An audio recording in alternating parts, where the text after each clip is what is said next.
While holding my granddaughter in my arms, she threw up on me. I smiled. My wife walked in and said, "That baby knows what garbage feels like." My daughter snorted. "She learns fast." My son-in-law took a picture and said, "That's our family clown."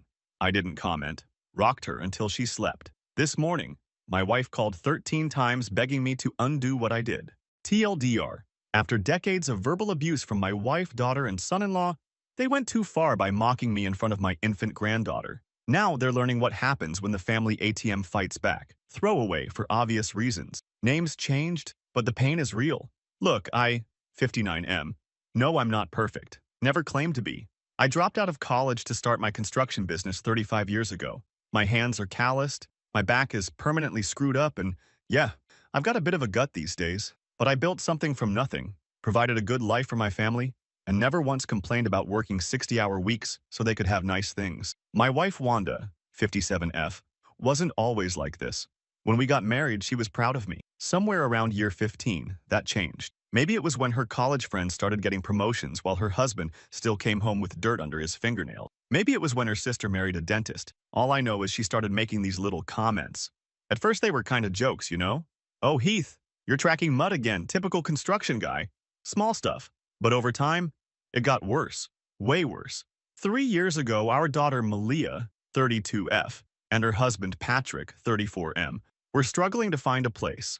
Housing market is insane here. I own a rental property that honestly makes good money, but family comes first, right? So I let them move in at less than half the market rate. Patrick works in tech, something with computers. He explains it, and my eyes glaze over. Malia does marketing stuff. They both make decent money but act like they're broke all the damn time. For the past 3 years, I've been charging them $950/month for a place that should get $2,200, fixing everything myself whenever something breaks, paying for their streaming services because they use our logins, covering their car insurance, added to our policy temporarily 3 years ago, watching their baby Aaliyah, 8 months, for free multiple times a week. And what do I get in return? Constant disrespect. At Christmas, Patrick asked if I knew how to use a smartphone in front of everyone. I've had the same Samsung for 4 years and run my entire business. When I mentioned this, he said, "Wow, impressive for someone who still writes checks at the grocery store." Everyone laughed.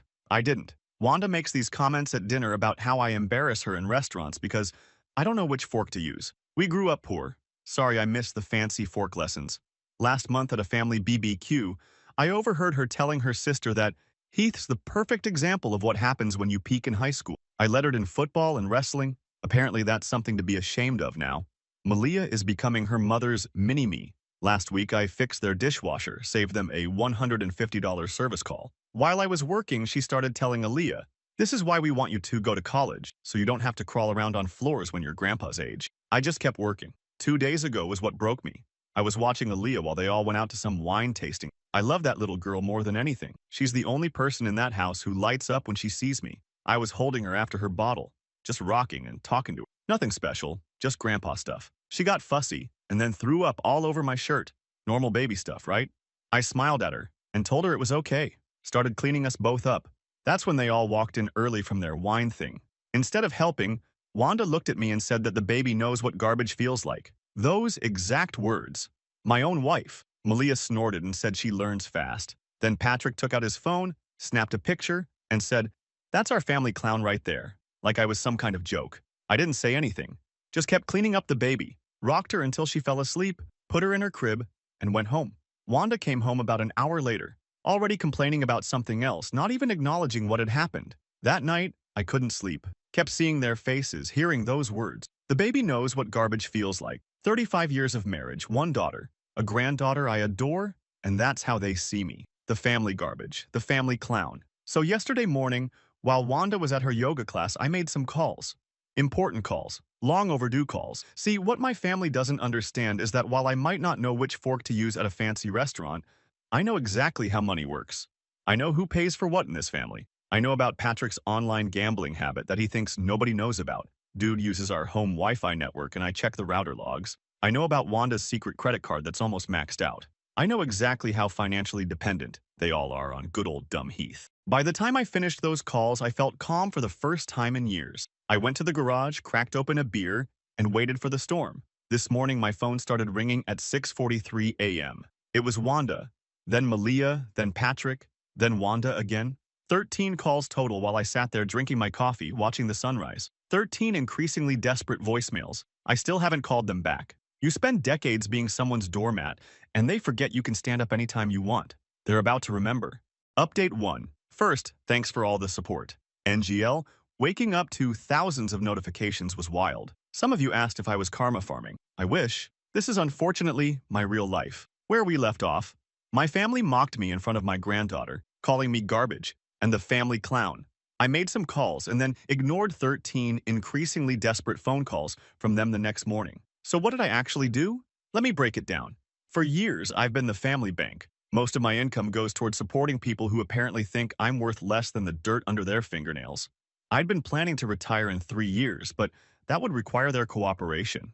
After the garbage incident, I decided my retirement was starting immediately, at least from being their ATM. Remember how I mentioned Patrick's gambling habit? It's worse than I initially let on. Dude has blown through about $65,000 in the past 2 years on sports betting apps and poker sites. He thinks he's slick using private browsing, but the router logs don't lie. And neither do the collection notices I've seen in their mail when I stop by to fix things. Malia has no idea. Patrick's been intercepting the mail and hiding notifications. As for Wanda, my darling wife of 35 years has a shopping addiction.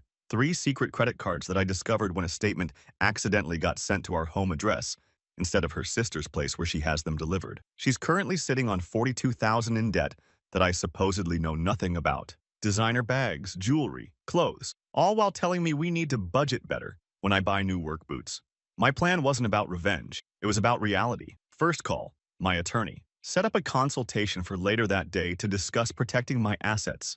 Second call, property management company. Informed them that effective immediately, the rental rate for Malia and Patrick's house would be adjusted to market value, $2 $200 a month instead of $950. Formal notice would be delivered within 48 hours. Third call, my bank. Started the process of separating accounts and securing my savings. Fourth call, insurance company. Removed Patrick and Malia's vehicles from our policy. Fifth call, accountant. Discussed restructuring my business to protect my retirement funds. By noon, the framework was in place. I wasn't being vindictive. I was simply stopping the endless flow of my money into their hands, stopping the financial support of people who see me as garbage. Then, I went home and waited. Wanda came back from yoga around 1 p.m. She acted normal at first, complaining about some woman at class wearing inappropriate leggings. I sat at the kitchen table, scrolling through my phone, barely responding. Then her phone pinged with a notification. My attorney had sent her an email, CCing me, confirming our appointment to discuss financial restructuring and potential separation of assets. Her face went from annoyed to pale in about 3 seconds. She started with the question, what was this about? Was I seeing someone else? Had I lost my mind? I kept my responses, no, I wasn't cheating. No, I hadn't lost my mind. In fact, I'd finally found it. She switched tactics, going from angry to sweet in an instant. Suddenly, I was honey and sweetheart instead of the family garbage. I just kept eating my sandwich. Around 3 p.m., my phone exploded with text from Malia. The property management company had called to schedule delivery of the rent increase notice. She wanted to know if this was some kind of mistake. I texted back one word, no. 10 minutes later, Patrick was calling. I let it go to voicemail. He left 4 messages, each one more desperate than the last. In the final one, his voice actually cracked when he asked if I could at least give them some time to figure things out. By dinner time, Wanda was in full panic mode. She'd checked our joint accounts and seen that I'd moved most of the money out, leaving just enough to cover regular bills. She started crying, saying she didn't understand what had gotten into me. I reminded her about the garbage comment. She tried to play it off as a joke, saying I was being too sensitive. That's when I showed her the printouts of her secret credit card statements. The look on her face was like watching someone see a ghost. She sat down hard on the kitchen chair, mouth opening and closing like a fish. For once in our marriage, Wanda had absolutely nothing to say. I slept in the spare room that night, not because she asked me to, because I couldn't stand to be near her. My phone kept buzzing with notifications. I put it on silent. The next morning, I met with my attorney. We spent 2 hours going over options. Not necessarily divorce, but certainly protection. He advised documenting everything, which I'd already started doing. Every nasty comment, every financial deception, all of it. I got home to find Malia sitting in our driveway. Aaliyah was in her car seat in the back. That was low, using my granddaughter as a prop. I almost caved when I saw that little face, but then I remembered them laughing while I was covered in baby vomit. Malia tried the waterworks first. When that didn't work, she switched to anger. How could I do this to them? They'd never make next month's rent at the new rate. They'd have to move. Did I want my granddaughter living in some sketchy apartment because her grandfather was having a midlife crisis? I looked her in the eye and asked if she knew about Patrick's gambling. The way her face changed told me everything. She had no idea. I suggested she ask him about the $65,000 before worrying about next month's rent. She left in tears, but not before I kissed Aaliyah goodbye. That part was hard. Really hard. By the end of the week, things had escalated. Patrick showed up at my workplace, causing a scene. He swung between begging and threatening, saying he'd make sure I never saw Aaliyah again if I didn't back off. I recorded the whole thing on my phone, just in case. Wanda moved in with her sister temporarily after I refused to budge on the financial changes. Before she left, she tried one last manipulation tactic, asking if 35 years of marriage meant nothing to me. I asked her the same question. It's been 2 weeks now. The formal notices have all been delivered. My attorney has drafted legal documents protecting my assets. The property management company confirms Malia and Patrick haven't paid the new rent amount yet. Last night, I was sitting on my deck alone, drinking a beer, when a notification popped up on my phone. Patrick had tagged me in a social media post, that picture of me covered in baby vomit, with a long rant about ungrateful boomer parents who abandon their families. It had 0 likes and 3 comments telling him to take it down. This morning, I woke up to a text from Malia, just 2 words. We need to talk. I'm meeting her for coffee tomorrow. Without Patrick. She says she found something on their shared computer that I need to see. I don't know what's coming next. Part of me feels guilty, especially about Aaliyah. But you know what feels better than guilt? Self-respect. For the first time in decades, I'm not a doormat. I'm not garbage. I'm not a clown. I'm just a man who finally decided his dignity was worth fighting for. Finally, update. Something strange happens when you finally stop giving a damn what people think of you. It's like a superpower. For 6 decades, I worried about being liked. Now, I sleep like a baby. When I left off, I was about to meet Malia for coffee without Patrick. She said she'd found something on their computer I needed to see. That coffee shop meeting was just the beginning of their nightmare. And my liberation. Malia showed up looking like absolute hell. Unwashed hair, bloodshot eyes, wearing the same hoodie she'd had since college. No wedding ring. She pushed her laptop toward me without a word. What I saw confirmed everything and worse.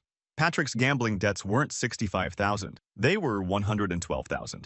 He'd taken out loans against their car, maxed out 7 credit cards, and, this is where I nearly lost it, had been borrowing from Malia's college fund that Malia's grandparents had set up. But that wasn't all. Emails to some woman named Dolores going back 18 months. Graphic, detailed, hotel receipts, pictures I wish I could unsee. The best part, Patrick had apparently been using my Wi-Fi to send these emails whenever they visited, in my house, while I was fixing their garbage disposal or babysitting their kid for free. Malia wasn't crying. She was beyond tears. She asked if she and Aaliyah could stay with me temporarily. I agreed, with conditions. This wasn't going to be another situation where Daddy fixes everything. What I didn't tell her was what else I'd already done. Remember those calls I mentioned? After meeting with my attorney, I'd moved 90% of my assets into protected accounts and trusts, but I'd also made some other calls. To Patrick's parents, to his boss, to the guy who runs the Thursday night poker game. I told them everything, with receipts. His parents were horrified, and his boss was concerned about judgment issues. The poker buddies kicked him out of their game, all within 48 hours. I also compiled every nasty text, email, and comment my family had made about me over the years. Screenshots, recordings, the works. Put it all in a shared folder and sent it to Wanda's sister, her parents, and her closest friends with a simple message. This is how my family has treated me for years. Now I'm done. The text started rolling in immediately. Wanda's sister called her disgusting. Her mother was ashamed. Her best friend since college said she didn't recognize the person in these messages. By the end of the week, Wanda had no one to stay with. Her sister kicked her out. She called me 13 more times, each message more desperate than the last. Good. Meanwhile, Patrick was spiraling. His buddy Xavier kicked him out after 3 days when Patrick couldn't chip in for beer. No family to turn to, no friends willing to help, credit cards maxed, accounts emptied. He showed up at my house at midnight, pounding on the door, clearly drunk, started screaming about seeing his daughter. I didn't even open the door, just called the cops through my new security app and recorded the whole meltdown on my doorbell camera. They found cocaine in his car, not my problem. Malia filed for emergency custody the next day. 2 weeks in, Wanda finally cornered me at the grocery store, followed me around the produce section begging for just 5 minutes to explain. I grabbed my phone, hit record, and said, "Go ahead." She broke down right there between the apples and the zucchini. Said all the things you'd expect. She was sorry, she'd been horrible, she didn't know why. She'd change, the usual. I just looked at her and asked if she remembered calling me garbage in front of our granddaughter. Asked if she remembered laughing while Patrick took that photo. Asked if she remembered 35 years of little cuts. Then I walked away with my card, left her standing there, sobbing. 3 different people recorded it on their phones. It was on local social media by dinner time. Was it petty? Absolutely. Did it feel amazing? You bet your ass it did. A month in, and the real consequences started showing. The property management company initiated eviction proceedings when Patrick and Malia missed the second rent payment. Their credit scores tanked. Patrick couldn't get approved for a studio apartment in the worst part of town. Wanda discovered that living on her own actual income was challenging. Her expensive yoga studio membership? Gone. Her weekly salon appointments? Canceled.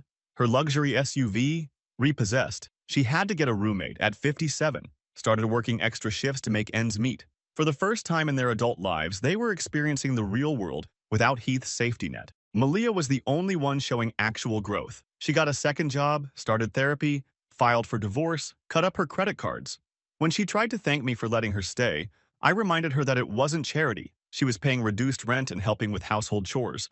No more freeloading. 3 months after the incident, I agreed to meet with all of them together. My house, my terms. They showed up looking like shadows of their former selves. Wanda had gained weight and stopped coloring her hair. Patrick had lost at least 20 pounds and couldn't stop fidgeting. Malia stood apart from both of them.